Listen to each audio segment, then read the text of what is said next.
પ્રભુના નામને મહિમા આપીએ. આજ સવારે આપણે ચિંતન કરીશું લુકાનો સુવાર્તા 10મો અધ્યાય 25થી 37 વચન. એક શાસ્ત્રીએ યીશુને પૂછ્યું કે મારો પડોશી કોણ છે.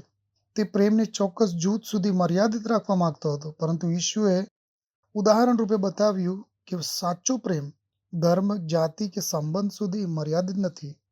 તે દયાની પ્રવર્તમાન ક્રિયા છે. વાત એ છે કે એક માણસને લૂંટી નાખ્યો, માર્યો અને અડધી મૃત હાલતમાં યરુશલેમથી યરીખોના રસ્તા પર પડ્યો હતો. આજના સમયમાં ઘણા લોકો આવી રીતે અડધા મૃત જીવનમાં જીવે છે. લૂંટારાઓથી નહીં, પણ નિરાશા તેમને લૂંટી લે છે. નિષ્ફળતા લૂંટી લે છે. લત લાગેલી હોય અથવા તૂટેલા કુટુંબ હોય, તેનાથી અડધા મૃત હાલતમાં તે લૂંટાઈ ગયેલા હોય છે. પાપ આપણને ઘાયલ, નિરાધાર અને અસમર્થ બનાવી દે છે. માનવજાત એ મુસાફરી જેવી છે, જેની મદદથી જરૂર પ્રભુ દ્વારા આપણે આગળ વધી શકીએ. તે રસ્તા પરથી યાચક તેને જોયો પણ પસાર થઈ ગયો. લેવીએ તેને જોયો અને તે પણ અવગણના કરીને જતો રહ્યો. સમાજમાં આપણે ઘણીવાર કોઈને સંઘર્ષ કરતા જોઈએ છીએ.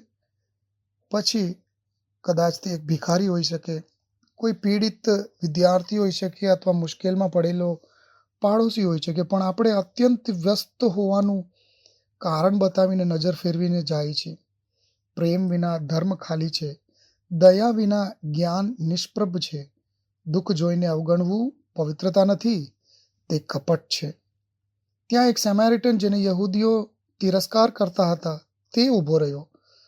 તે વ્યક્તિને સંભાળ રાખી, બલિદાન આપ્યું, તેના પગ પર પાટા બાંધ્યા, ગધેડા પર બેસાડ્યો અને રહેવા માટે એક જગ્યા ગોતી કાઢીને ત્યાં તેના પૈસા પણ આપી.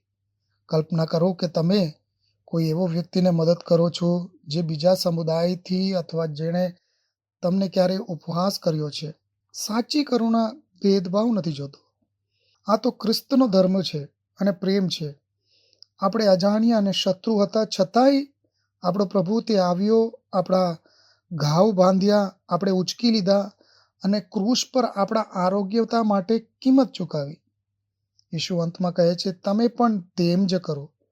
પ્રેમ માત્ર વિચાર નથી, તે તો એક ક્રિયા છે. એક ઉદાહરણ છે કે માત્ર સોશિયલ મીડિયા પર આપણે પ્રાર્થના લખવું પૂરતું નથી. સાચો પ્રેમ તો બીમારની મુલાકાત લેવી, ગરીબની મદદ કરવી, સંઘર્ષતા બાળકોને ભણાવીને કે તૂટેલા હૃદયને સાંત્વના આપી, તે જ દર્શાય છે.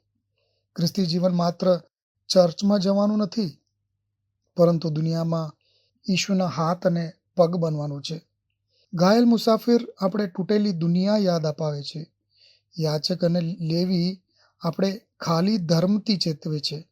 અને સમારિટન જે છે, ક્રિસ્ત જેવા પ્રેમને દર્શાવે છે. આજે તમારો પડોશી કોણ છે? જો તમારી દયાની જરૂરતમાં છે, તમારી શાળા, કાર્યસ્થળ, કુટુંબ કે સમાજમાં સમારિટન બનો અને પ્રભુને મહિમા આપો. પ્રભુ તમને આ વચનોથી આશીર્વાદ આપે. આમેન.